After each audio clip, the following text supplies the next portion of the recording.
విశ్వ మానవాళిపై అమృతపు జల్లు శివారెడ్డి కవిత. కవిత్వాన్ని చదవడమన్నా రాయడమన్నా నీ ఒక మానవీయమైన మనిషివైతే తప్ప సాధ్యం కాదనే ప్రగాఢమైన అభిప్రాయాన్ని బలంగా గుండె నిండా నింపుకున్న సృజనకారుడతడు. ఆధునిక తెలుగు కవిత్వంతో 7 దశాబ్దాలుగా సహవాసం చేస్తున్న శిఖరాయమైన ప్రసిద్ధ కవి కె శివారెడ్డి గారు అనడంలో ఎలాంటి అతిశయోక్తి లేదు. ఆయన మానవాళిని అమితంగా ప్రేమిస్తారు. విశ్వ మానవాళి స్వేచ్ఛ కోసం పరితపిస్తున్న వాళ్ళందరినీ ప్రాణ సమానంగా ప్రేమిస్తారు. అందుకే ఆయన కవిత్వాక్షరాలు నిర్దయమైన మానవాళిపై అమృతపు జల్లులుగా మనల్ని స్పర్శిస్తూనే ఉన్నాయి.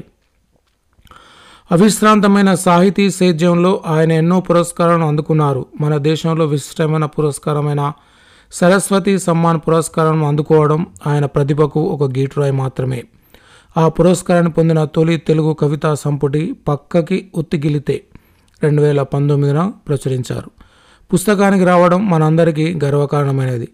ఈ కవితా సంపుటిలోని 104 కవితలలో కల్మషం లేని సమాజ నిర్మాణం కోసం దారిదీపాల్లా ఉన్నాయి. మానవ సమాజాన్ని అధ్యయనం చేసిన అపారమైన అనుభవం ఆయనది. జీవితంలోని ప్రతి కోణాన్ని కవిత్వంలో ముచ్చటించిన అనుభవశాలి. నేటికి తన కళానికి ఉన్న పదును మరింత తేజోమయం అవుతున్నది. వర్తమాన ప్రపంచ తీరును పక్కకి ఒత్తిగిలితే కవితలో దృశ్యమానం చేశారు. ఏమాత్రం నీవు ఆదమరిచి నిద్రించినా నీ జీవనం దుర్భరం అవుతుందని హెచ్చరించారు. కవిత్వంతో సహజీవనం చేయడం అంటే చిగురించడం అని ఈ కవితా పాదాల్లో అంటున్నారు. పక్కకి ఒత్తిగిలితే తగిలిందో వాక్యం. పూర్వం ఒక రాజు తనకి పెళ్ళానికి మధ్య కత్తి నాటాడట. మధ్యలో ఎవరు కదిలినా రక్తం పలుకుతుంది. పండిన వేపకాయ హృదయం తీయతీయగా చేదుచేదిగా తడితడిగా అంతే. కవిత్వం రాయడం అంటే ఖడ్గంతో సహజీవనం చేయడం. కవిత్వం రాయడం అంటే ఖడ్గంతో సహజీవనం చేయడం. మొద్దుబారడానికి వీల్లేదు, మోడుగా మిగలడానికి వీల్లేదు. కవిత్వం రాసే కవులు మాట్లాడుకోవడం సహజం. ఒకరిని కవితను ఒకరు అభినందించుకోవడం కూడా సహజమే. సాహితీ సమావేశాల్లో కలిసినప్పుడు వాళ్ళ కవిత్వాల గురించి చర్చించుకోవడం సాధారణంగా జరుగుతూనే ఉంటుంది. కవి శిఖామణి ఫోన్ చేసినప్పుడు విషయంటని అడిగితే కవి గొంతు విందామని సమాధానం రావడంతో పొద్దున్నే అనే కవితకు ఊపిరిపోశారు శివారెడ్డి గారు. ఇది ఒక గొప్ప ఉదయం తాలూకు అనుభూతులను మనతో పంచుకున్నారు. ఒక్కొక్క వాక్యం చదువుతుంటే మనలోని నూతనత్వానికి రెక్కలు మొలుస్తాయి. ప్రతి కవికి ఒక కవిత ఒక పాఠ్య గ్రంథంలా స్ఫూర్తినిస్తుంది. ప్రతి కవికి ఈ కవిత ఒక పాఠ్య గ్రంథంలా స్ఫూర్తినిస్తుంది. మచ్చు కొన్ని కవితా పాదాలను ఒకసారి చదివితే నా మాటలతో మీరు ఏకీభవించకుండా ఉండలేరు. పొద్దున్నే కవి గొంతు వినడం భవిష్యత్ వాణి విన్నట్టు. పొద్దున్నే కవి గొంతు వినడం భవిష్యత్ వాణి విన్నట్టు విరుగుతున్న ముక్కలన్నీ అతుక్కొని ఒక సాంద్ర సమూహ స్వప్న గీతాన్ని ఆలపించినట్టు. కల్మషం లేని కవి గొంతు ప్రశాంత నిర్మల వాతావరణం మీద కాంతిలా పరావర్తనం చెందుతున్నట్టు. మంచులో అప్పుడే విచ్చుకున్న గులాబీ మాట్లాడినట్టు. చావిట్లో అప్పుడే పుట్టిన లేగదూడ అంబా అన్నట్టు. మబ్బు తెరల కెనకమాల కలకలాల్ని సముద్ర ముఖం మీద నిలువెచ్చని ఆవిరి తెరల్ని అందుకొని ఒడ్డున నడిచి వెళ్తున్న కోటాను కోట్ల ప్రజల పతుధ్వనుల్ని విన్నట్టు. ఈ దుఃఖమయమైన ప్రపంచంలో మనల్ని మనం నిరూపించుకుంటూనే బతకాలి. ఎన్ని సమస్యలు మనల్ని వేధించినా కూడా జడ్చుకొని పారిపోవడం కాదు, మన ఊపిరిని మనం తీసుకోవడం కాదు, మన వ్యక్తిత్వాన్ని మనం కాపాడుకోవాలి. మన ఆత్మ గౌరవాన్ని మరొకరి దగ్గర తాకట్టు పెట్టకుండా నిబ్బరంగా జీవించాలి. ఏ మనిషికైనా కావాల్సింది ఇంతే కదా. నీ అస్తిత్వాన్ని నువ్వు చాటుకోవాలంటే ధీరత్వంతోనే ముందడుగు వేయాలి. అందుకనే నువ్వు ఉండాలని, బతికుండాలని ఉనికి కవిత ద్వారా మనకొక జీవన సారాన్ని బోధిస్తున్నారు కవి. ఏం చేయక్కర్లేదు, ఉంటే చాలు. అతను అక్కడ ఉంటే చాలు. ఉండడంలోనే సమస్త ఉండడం, ఉండడంలోనే ఉనికి, ఉనికిలోనే సమస్తారాలు, సమస్త వ్యాఖ్యానాలు. ఉండడం లేకపోవడం ఈ రెండే సమస్త పదార్థ జ్ఞానాన్ని, సమస్త జీవన అర్థ స్ఫూర్తుల్ని నిర్ణయిస్తాయి. ప్రపంచవ్యాప్తంగా శాస్త్ర సాంకేతిక రంగాల్లో వస్తున్న గణనీయమైన మార్పులు జీవనాన్ని శాసిస్తున్నాయి. మనిషికి మధ్యన ఉండాల్సిన మానవీయమైన అనుబంధాన్ని తరిగిపోయేలా చేస్తున్నాయి. ఒకప్పటి ఉమ్మడి కుటుంబాలన్నీ చెదిరిపోయి చిన్న చిన్న కుటుంబాలుగా మారిపోయాయి. ఇప్పుడు కుటుంబాలన్నీ సాంకేతిక విప్లవ విధ్వంసంతో విలువెల్లాడుతున్నాయి.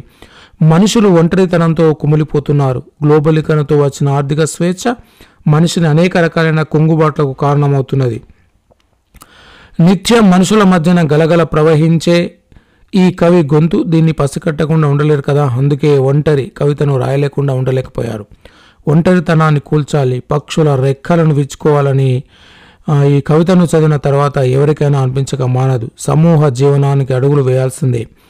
నేను ఇప్పుడే వస్తా, ఒక మనిషిని కలిసి, ఒంటరిని అనుకుంటున్న ఒక మనిషిని కలిసి, పరమ ఏకాకితనంలో మునిగిపోయిన ఒక మనిషిని కలిసి ఇప్పుడే వస్తా. కలిసి ఏం చేస్తావు అని నువ్వు అడుగుతావు. ఏం చేయను, అలా చేయి పట్టు కూర్చుంటా, భుజం మీద చేయేసి హత్తుకుంటా.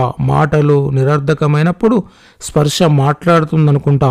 బహుశా అతనికి తెలియదు అతను ఎంత ఒంటరో నేను అంతేనాని. అంత దూరం పోయి నన్ను నేనే కలిసి వస్తానేమో. మనం ఒక అతి సుందరమైన ప్రపంచాన్ని కలగంటుంటాం. భౌతిక ప్రపంచం అలాగే ఉండాలని ఏం లేదు, కానీ మనం కలలు కనడాన్ని మానుకోం. అట్లాగే ఈ కవి కూడా ఒక ప్రత్యేకమైన కళ ఉంది. దాన్ని తీర్చే సాహస వీరుడి కోసం వెతుకుతూనే ఉంటాడు. అది పోరుదారిలో కనిపించవచ్చు, యుద్ధ సమయాల్లో కనిపించవచ్చు, అక్షరాల కౌగలింతల్లో కనిపించవచ్చు, ఒంటరి ప్రయాణాల్లో కనిపించవచ్చు. మొత్తానికి ఎక్కడొక చోట తన దేహం నుండి ఊపికి రావచ్చు కూడా. ఈ కవి ఊహల చెలిమి నుండి ఉజ్వలభరితమైన వాక్యాలతో పిట్ట గూడును అల్లుకున్నంత సుతారంగా వాడొక పిట్ట అనే కవితను సారవంతమైన మట్టి నుండి మొలకెత్తిన విత్తనంలా సృజించారు. మనతో కరచాలనం చేస్తున్న ఈ కవితా పాదల స్పర్శ హృదయానికి హత్తుకోవాల్సిందే.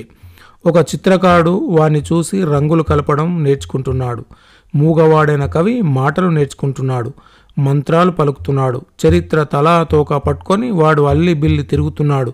తల్లులందరికీ చేవులొచ్చి తన్మయత్వంలో మునిగిపోయారు.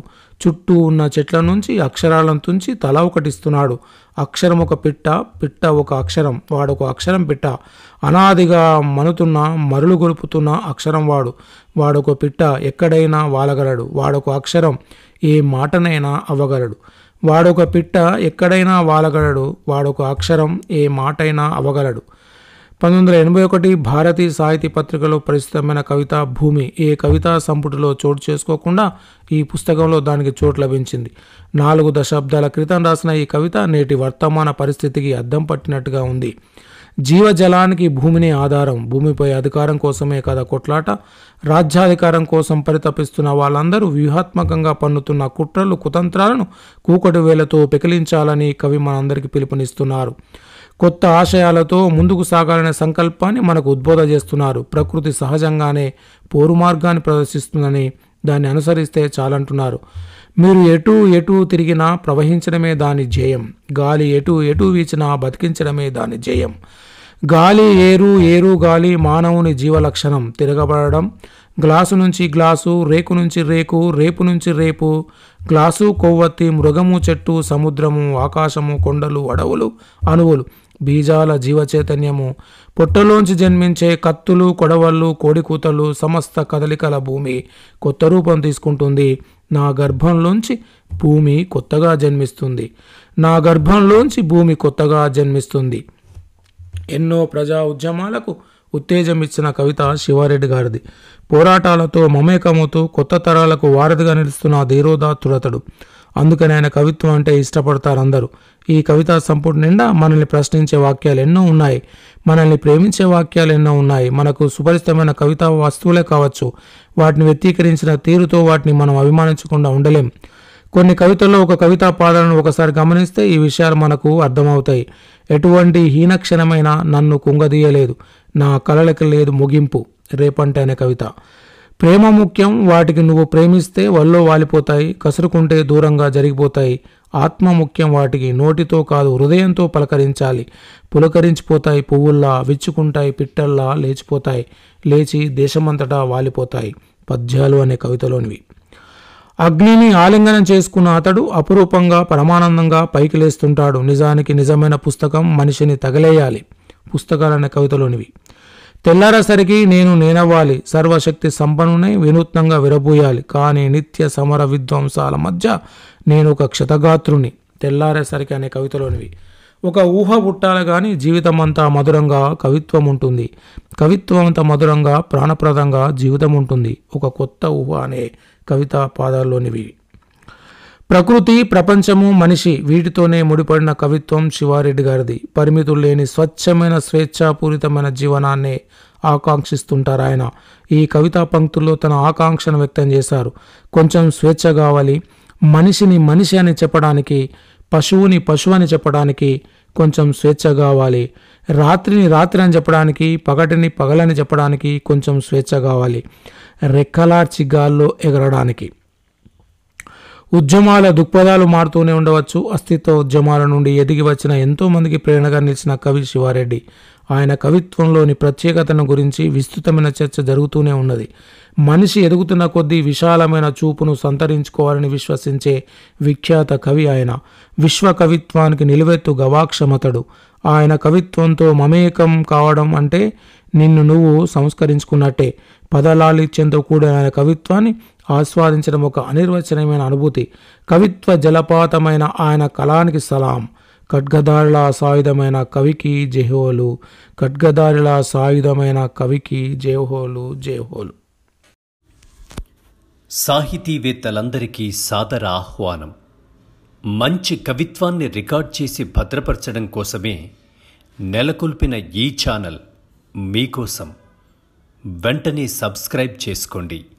ఆర్ఎస్ అక్షర క్షేత్రం